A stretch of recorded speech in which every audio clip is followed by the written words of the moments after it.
दोस्तों, कई बार भक्तों और साधकों के जीवन में ऐसा समय आता है जो समय उनको पूरी तरह से तोड़ के रख देता है। उस समय पर विश्वास भी डगमगा जाता है।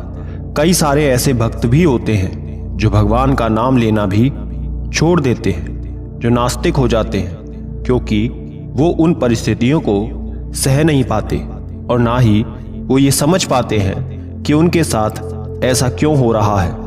जो लोग पूजा पाठ करते हैं, भगवान की सेवा करते हैं, उनके दिमाग में बस एक ही बात होती है कि हमें सुख ही सुख मिले, सब कुछ हमारे अनुसार होना चाहिए, जो हम चाहते हैं वैसा ही होना चाहिए, हमारी सारी मनोकामनाएं, हमारी सारी इच्छाएं पूर्ण हो।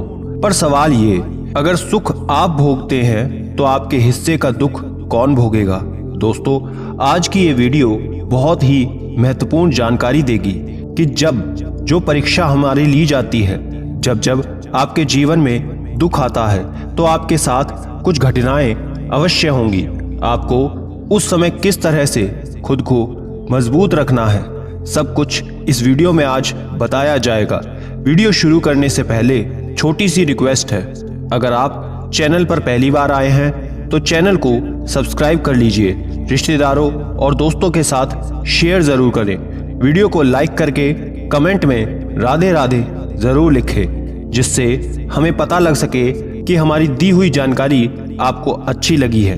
दोस्तों, सुख भोगने का असली मजा तभी आता है जब आपने जीवन में दुख भोग रखा हो, क्योंकि अगर आपको किसी लाइन को छोटा करना है तो उसके लिए सिर्फ उस लाइन के बगल में एक बड़ी सी लाइन खींच दो, जिससे जो पहली वाली लाइन है वो छोटी हो जाएगी।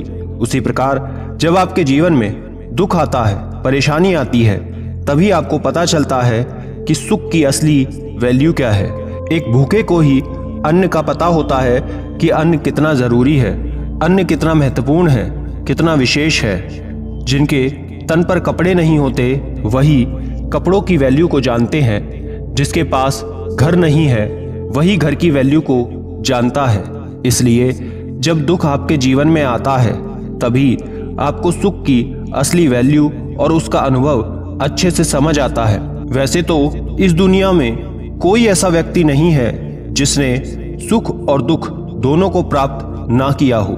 दुख और सुख सब कुछ कर्मों पर आधारित होता है। कोई व्यक्ति ऐसे कर्म नहीं कर सकता जिससे सिर्फ उसको सुख की ही प्राप्ति हो, या फिर कोई भी व्यक्ति ऐसे कर्म नहीं कर सकता जिससे सिर्फ उसे दुखों की ही प्राप्ति हो।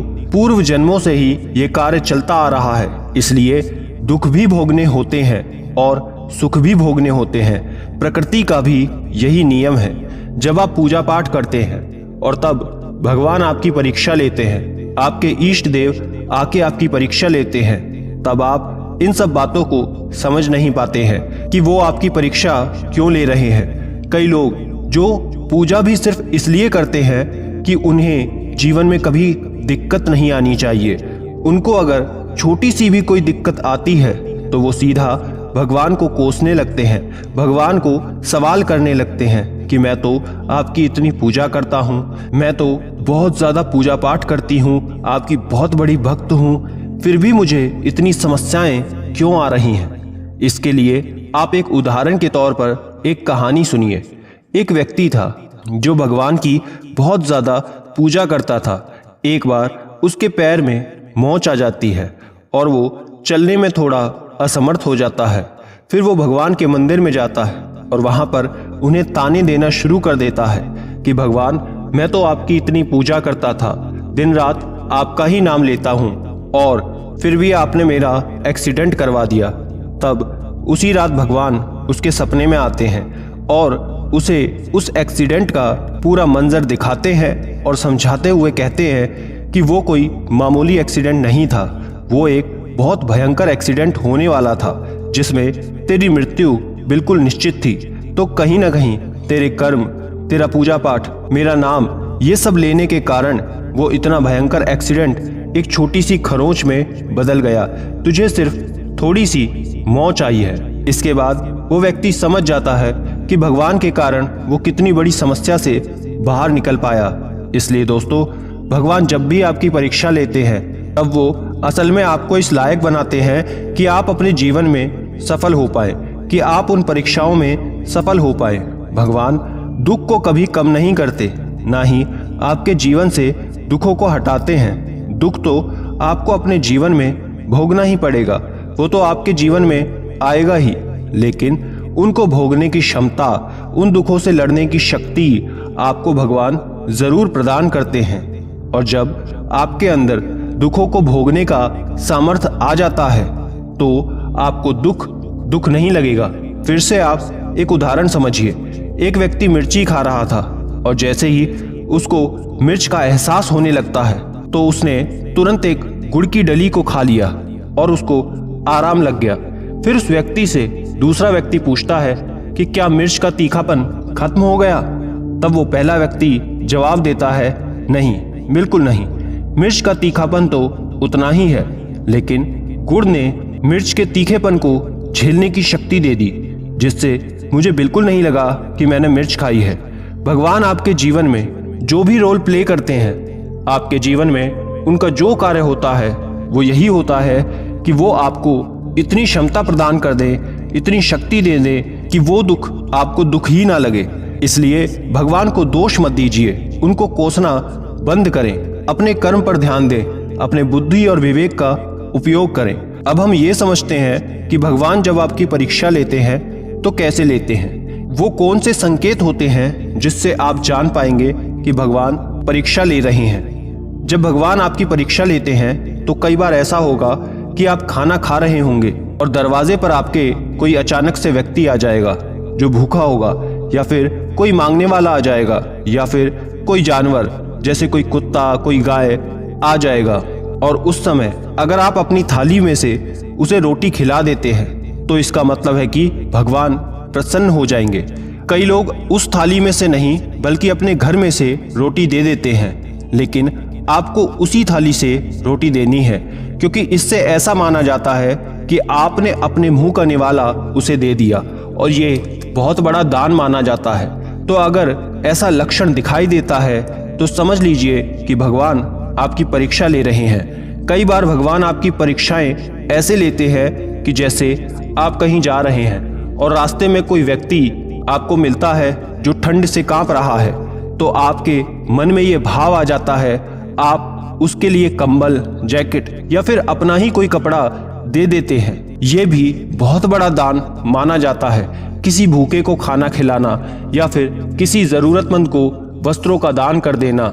तो कभी भी भगवान की बनाई हुई वस्तुएं जैसे जीव जंतु या फिर असहाय लोग जो खाने में असहाय हैं, पीने में असहाय हैं, जिनके पास कपड़े नहीं हैं, जो ज़रूरतमंद है, उनकी मदद करना बहुत बड़ी सेवा होती है।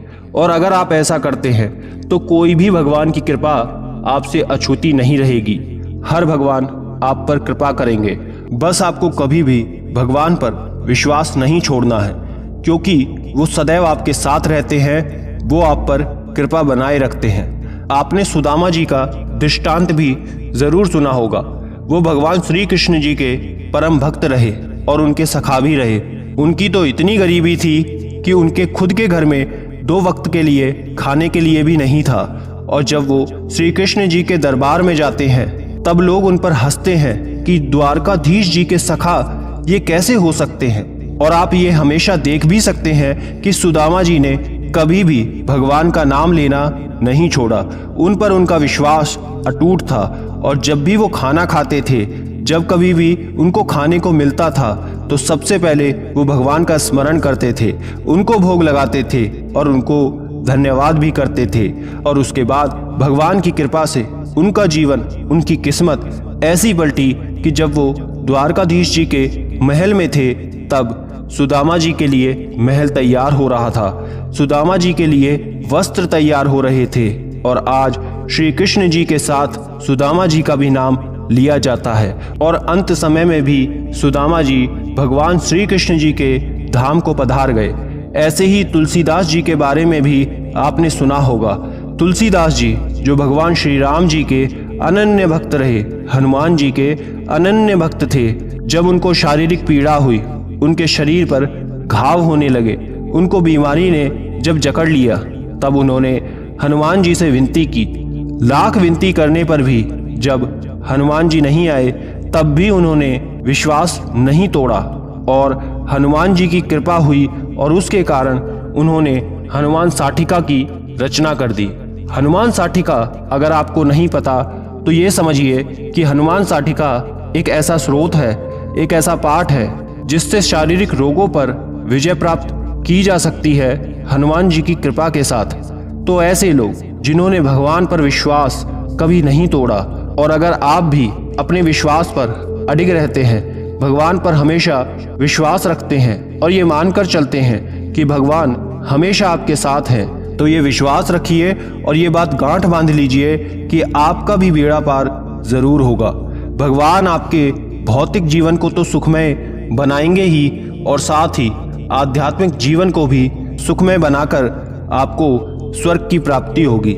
इसलिए कभी भी भगवान पर अविश्वास ना करें, सदैव उन पर विश्वास बनाकर रखें। सुख दुख सबके घर में आते हैं, सबके जीवन में आते हैं, लेकिन भगवान स्वयं आपका भला चाहते हैं, आपकी रक्षा करते हैं। आशा करते हैं दोस्तों अब आप ये बात अच्छे से समझ गए होंगे।